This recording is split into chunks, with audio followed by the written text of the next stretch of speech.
تو یہ سب سنانے کا مقصد یہ ہے بھائی کہ اللہ جل جلالہ نے اپنے فضل و کرم سے ہمیں ایمان اس طرح عطا فرمایا ہے کہ جس میں اس ایمان کی خاطر ہم نے کوئی قربانی نہیں دی، ہم نے کوئی پریشانی نہیں اٹھائی، بلکہ ہمیں بیٹھے بٹھائے اپنے گھروں میں ایمان مل گیا، اور اللہ تبارک و تعالیٰ کے فضل و کرم سے ہمارے اوپر کوئی پابندی نہیں ہے، نہ مسجد جانے کی کوئی پابندی ہے کہ مسجد میں جا کے نماز پڑھو، نہ گھر میں اپنے دین کے اوپر عمل کرنے کے اوپر کوئی پابندی ہے۔ اللہ تعالیٰ نے ایسی فضا میں ہمیں پیدا فرمایا۔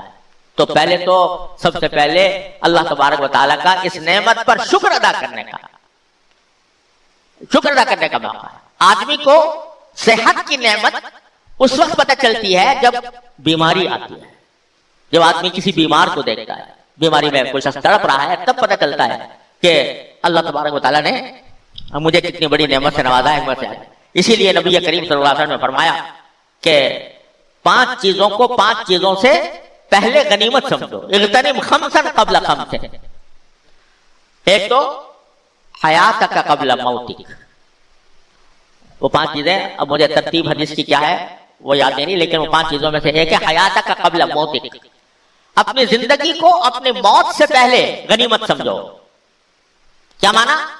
جب تک زندہ ہو اس وقت تک ایمان کا جو عمل بھی کرو گے وہ تمہارے لیے آخرت میں کارآمد ہوگا، آخرت کی زندگی کے لیے ایک ذخیرہ بنے گا۔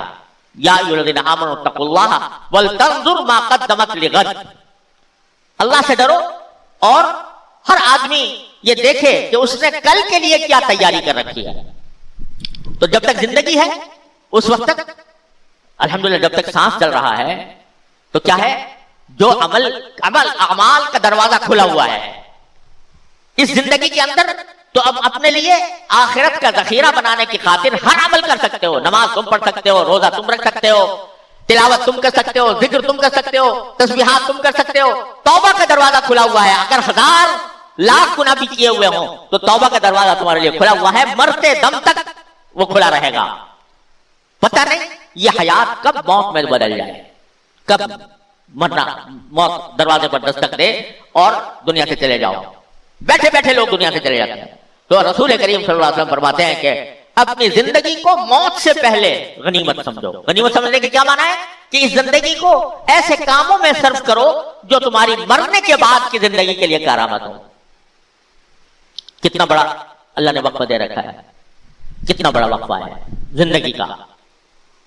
آخر میں جا کر اگر فرض کرو اللہ تعالیٰ محفوظ رکھے ہر مسلمان کو، اگر خالی ہاتھ پہنچ گیا آخرت میں تو، اور وہ کہے یا اللہ اب تو میں نے توبہ کرتا ہوں، پھر دوبارہ مجھے بھیج دیجئے دنیا میں تو میں جا کر نیک عمل کروں گا، وہاں یہ سنوائی نہیں ہوگی، بلکہ جواب یہ ہوگا اولم نعمرکم ما یتذکر فیہ من تذکر وجاءکم النذیر۔ کیا ہم نے تمہیں اتنی لمبی عمر نہیں دی تھی کہ جس میں تم جو نصیحت حاصل کرنے والا ہوتا تو نصیحت حاصل کر چکا ہوتا، اور تمہارے پاس ڈرانے والے ہم نے بھیجے تھے، انبیاء کرام ہم نے بھیجے تھے، انبیاء کرام کے ساتھی صحابہ ہم نے بھیجے تھے، ان کے جانشین اولیاء، صلحاء، علماء، مبلغین، داعی تمہارے پاس بھیجے تھے، تو تم نے اس وقت عمر سے فائدہ نہ اٹھایا، اللہ بچائے۔ تو اپنی موت سے پہلے اپنی زندگی کو غنیمت سمجھو۔ اور فرمایا کہ صحتک قبل سقمک، اپنی صحت کو بیماری سے پہلے غنیمت سمجھو۔ کیا مطلب؟ جب تک زندگی ہے اور صحت کی حالت ہے تو توانا ہو، تندرست ہو، اعمال بھی کر سکتے ہو، نماز بھی پڑھ سکتے ہو، روزہ بھی رکھ سکتے ہو، حج بھی کر سکتے ہو، عمرے بھی کر سکتے ہو، سب کچھ کر سکتے ہو۔ اور جب بیماری آ جائے گی، اللہ بچائے، جب بیماری آ جائے گی، نہ نماز کے قابل، نہ روزے کے قابل، نہ حج کے قابل، نہ عمرے کے قابل، نہ کسی کی مدد کرنے کے قابل، نہ کوئی صدقہ دینے کے قابل، تو اپنی صحت کو بیماری سے پہلے غنیمت سمجھو۔ قدر اس وقت ہوتی ہے صحت کی جب آدمی بیمار آ جائے۔ اب اس وقت تو پکارتا ہے یا اللہ مجھے اچھا کر دے، یا اللہ مجھے تندرست کر دے، یا اللہ مجھے صحت عطا فرما دے، اور اس وقت بعض اوقات ارادے بھی کرتا ہے کہ اب کیا اگر میں صحت مند ہو گیا تو انشاءاللہ میں اللہ کی مرضی کے مطابق زندگی گزاروں گا۔ لیکن قرآن کریم شکایت کرتا ہے کہ پہلے تو ہم سے مانگتا ہے کہ ہماری یہ تکلیف دور کر دے، لیکن جب ہم اس کی تکلیف دور کر دیتے ہیں تو کیا ہے کہ اس طرح چل پڑتا ہے، اس طرح چل پڑتا ہے کہ اللہ یدعونا الی ضر مسا، جیسے کبھی ہمیں پکارا ہی نہیں تھا کسی تکلیف کو دور کرنے کے لیے، اس طرح یعنی غافل ہو کر پھر غفلت کی زندگی شروع کر دیتا ہے۔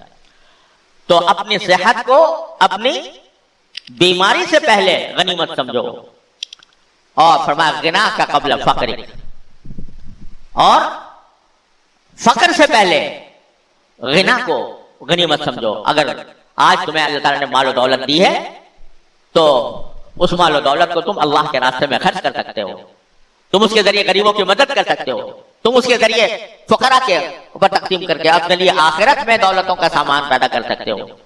لیکن یہ دولت ایسی چیز ہے کہ آنی جانی ہے۔ دیکھ لو آج کہ